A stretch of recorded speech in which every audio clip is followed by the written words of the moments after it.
ব্যথাটা বা হাতের ব্যথাটা কতদিন যাবত? 1 বছর ধরে। এই রাত্রে ঘুম হইতো না কতদিন যাবত? 1 বছর ধরে ব্যথাটা আটকা মেরে হয়েছে রাইতের সময়। এটা কোন হাতের মধ্যে? ডাইন হাতরা। এখন হাতরা কেমন লাগে? জোরে বলেন। পাতলা লাগে। তো এই হাতরা আমি ট্রিটমেন্ট করছি কয় মিনিট? এখন যে আপনার জানলাম বা দিলাম এই তেল দিলাম, একটু হালকা একটু তেল ভরা দিলাম বা কাজ করলাম, কয় মিনিট হলো? 2 মিনিট, 3 মিনিট, 5 মিনিট? কয় মিনিট? 4 মিনিট বা 5 মিনিট।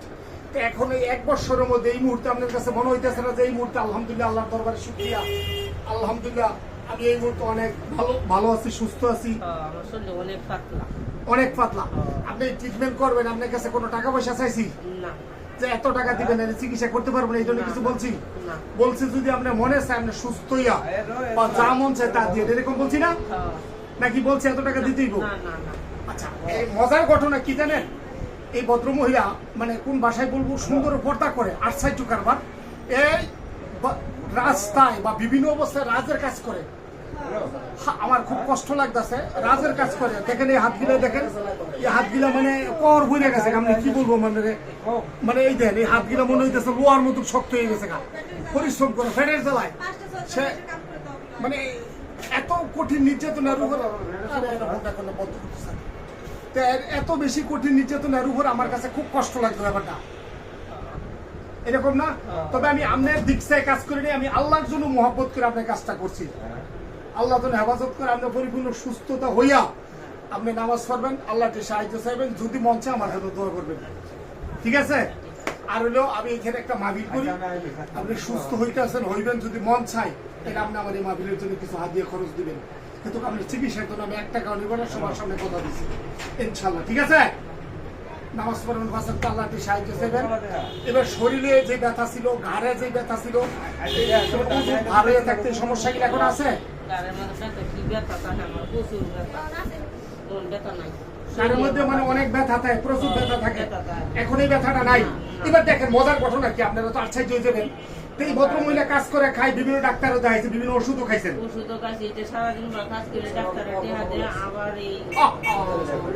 সে কি বলতেছে সারাদিন পরে সে কাজ করে না, সারাদিন পরে কাজ করে এই জায়গায় ডাক্তারের দিকে, কিন্তু 1 পয়সার কোনো উপকার নাই, 1 পয়সার উপকার নেই। আল্লাহর হুকুমে আমি তার চিকিৎসা এখন চালাইছি, করতেছি। সে রাত্রে খালি ঘুমের মধ্যে কান্দে, মাঝে মধ্যে যাবে কি করলাম কি কত নির্যাতন। সেটা আমার এক খুব কাছের এক মেয়ে এইখানে দীর্ঘদিন ধরে আসে এক বাচ্চার জন্য। তো ওই মেয়েটা কেমনে কেমনে কি মনে করে নিয়ে আসছে অন্য দরকারে, মানে সে বলতেছে ওই মেয়েটা তার দেখে যে অনেক কষ্ট বা কান্দের বা এই ক্ষতি বা এই সমস্যা হইতেছে, তখন কান্দে।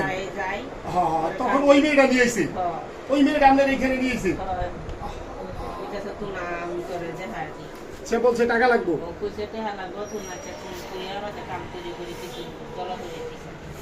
এখন আসার পরে কি বলছি, টাকা এখন লাগবে না বলছি না? কেন বলছি? আল্লাহর জন্য নাকি? তাহলে এই যে 1 বছর ধরে এত নির্যাতন, 1 বছর ধরে এত টাকা খরচ করলেন, প্রত্যেকদিন কাজ করেন, সারাদিন এই টাকা নিয়ে ডাক্তারে দেন, ডাক্তারে দিয়ে খান, কিন্তু আবার রাত্রে সিয়ের ওখানে কাজ হয় না, সেরে না। এখন কোন ওষুধ আমি খাওয়াইছি, কোন ওষুধ দিছি লোকে? শুধু আল্লাহর কালাম দিয়ে 2টা জানা দিছি, ফু দিছি, আল্লাহ রহমত করছে না? রহমত করছে না? এখন আমি একটা ফোড়া তেল দিব, এই তেলটা মাথা থেকে পা পর্যন্ত সমস্ত শরীরে ব্যবহার করবেন, তেলটা মালিশ করবেন, পায়ের আঙ্গুল চিপা সহ, দিনে 1 বার রাত্রে 1 বার, কিছু নিয়ম কারণ দিবেন, এইভাবে চলবেন, মানবেন এবং নামাজ পড়বেন, পরিপূর্ণ আল্লাহকে সাহায্য চাইবেন। আল্লাহ চাইতে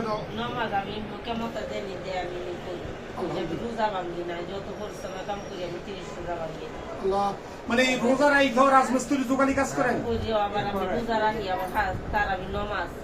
আমি তারাবি নামাজ পড়ি, আমি রোজা, আমি তালিমে আমি তালিমের জন্য কইলে এখানে তাই আগালি কোনো গুসুলরা দিয়ে পাবো, কিন্তু আমার জানে যে আমার ব্যথা লাগে না, আমি তো ট্রিটমেন্ট করে দিলাম, এটা হলো একটা বদ জিন, খারাপ জিন। ওই জিন আপনার সাথে ঢুকে এইভাবে নির্যাতন করতেছে, সেটা কোনো ওষুধে মেডিসিনে কিছুই ধরবে না। যেই কোনো পাওয়ার ওষুধ খাবেন, হালকা আংশিক কিছু পরিমাণ কাজ হবে, আবার যেই সেই এরকম না? তো এখন তো আমি কোনো ওষুধ খাইছি না, শুধুমাত্র ঝাড়ফুঁক করছি, আল্লাহর জন্য মহব্বত করে কাজ করে দিছি। আপনি গার্ডাইনে অনেক বেশি নির্যাতনের মধ্যে ছিলেন, আর এই গার্ডেনে বসে বলে আমি বয়ে থাকতারি না, দেখছেন না, মানে আমার এখানে আইসো গাড্ডা লইয়া বসে থাকতে পারতেন না। এরকম এবং মাথা খুব ভালো হয়ে থাকতো, আর এই হাত খুব ব্যথা এই হাত ব্যথা থাকতো, এই হাত ব্যথা থাকতো, শিং মাছে গালা মারলে যেমন ব্যথা, সারা রাত ধরা গরম পানি করে দিছি। মানে শিং মাছে কাটা বিন্দা দিলে যেরকম ব্যথা এরকম ব্যথা, আর সারা রাত ধরে পানি গরম করে 1 বছর ধরে এইভাবে চলতেছে। দিতাছে আর ডাক্তার দেয়। আল্লাহ আল্লাহ, মানে এইভাবে দিতেছেন আবার ডাক্তারও দেখাইতেছেন। এই ভাই আইছে সাথে, ওই ভাই দেখেন, বাইরে দেখেন, এই ভাই সাথে আইছে, এই ভাই বলতেছে তারে ভাই একটু দেন তারে। মানে আন্ন নিছেন তার মেডিকেল। এই ভাই বাড়ি কিশোরগঞ্জ, কিশোরগঞ্জ থেকে তারা আসছে, এখান থেকে এই ট্রিটমেন্টটা দেওয়া হইতেছে। সবাই দোয়া করবেন নাকি? সবাই দোয়া করবেন। কিন্তু এই ভাই নিজেও মেডিকেল নিয়ে গেছে, মেডিকেল নিয়ে, এবং সে কি বলতেছে, কি বলছেন যে গরম পানি ডালেন সারা রাত, তারপরে কাজ হয় না। এই পাক্কা মাদা আপনি বাহাচ্ছি, গামছা বাইন্ধে ঠান্ডা দিছি, রাইতে অনেক মানে ফাঁকার মধ্যে হাতে ভাবে ফালাইয়া পরে গামছা বাইন্ধে ফেসাইছেন, টানা দিছেন, তারপরে হাতের উপরে বড় দিছেন নাকি? কিন্তু এই অবস্থায় নামাজও বন্ধ করছেন না।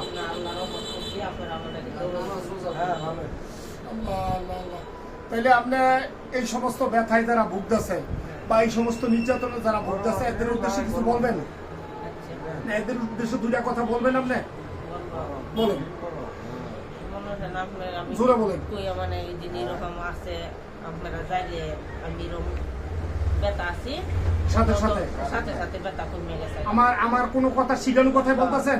না না না, আল্লাহর কাছে ঠেয়া থাকবেন, কোনো না মিথ্যা না কথা না বলেন না, মিথ্যা কথা কইতাম না, মিথ্যা কথা আমি কইতাম না। আপনি আমারে বালা করেন না করেন, আমি মিথ্যা আল্লাহ করে মালিক তো আল্লাহ। কোনো টাকা জুলুম করছি আপনারা, যত দিবেন নিলে পারতাম নাকি? মিথ্যা কথা আমি নেও, আমি মরে যাই না, তো মিথ্যা কথা কইতাম। আমার হিসাব প্রথমে কিছু টাকা চাইছিলাম, যখন বলছেন আপনি রাজমিস্ত্রি কাজ করেন, তখন বলছি কোনো টাকা লাগবে না, বলছিলাম। হ্যাঁ, টাকা লাগবে না, আমি চিকিৎসা করতে। এই জন্য বলছি যার টাকা নেই তার চিকিৎসা ফ্রি করি, এবং সব অসহায় তার প্রয়োজন আর আমি 2 টাকা দিয়ে দেবো চেষ্টা করি। আমি ঠিক আছে না? তো ঠিক আছে, তাইলে আপনি সকলের উদ্দেশ্যে এটাই বলতে চাইতেছেন, যদি এরকম ব্যথায় কেউ জড়িত থাকে, এরা যেন এখানে যোগাযোগ করে। আমার যেমন উসিল্লা ধরে একজন লয়ে আইছে, জি জি জি, আমি উসিল্লা এরকম আরাম পাইছি, রহমত করছে আল্লাহ, এরকম তার একজন দোয়া দিব, দোয়া দিব। আচ্ছা ঠিক আছে, তাহলে সবার উদ্দেশ্যে একটা সালাম দেন। আসসালামু আলাইকুম। ওয়ালাইকুম সালাম ওয়া রাহমাতুল্লাহি ওয়া বারাকাতুহু।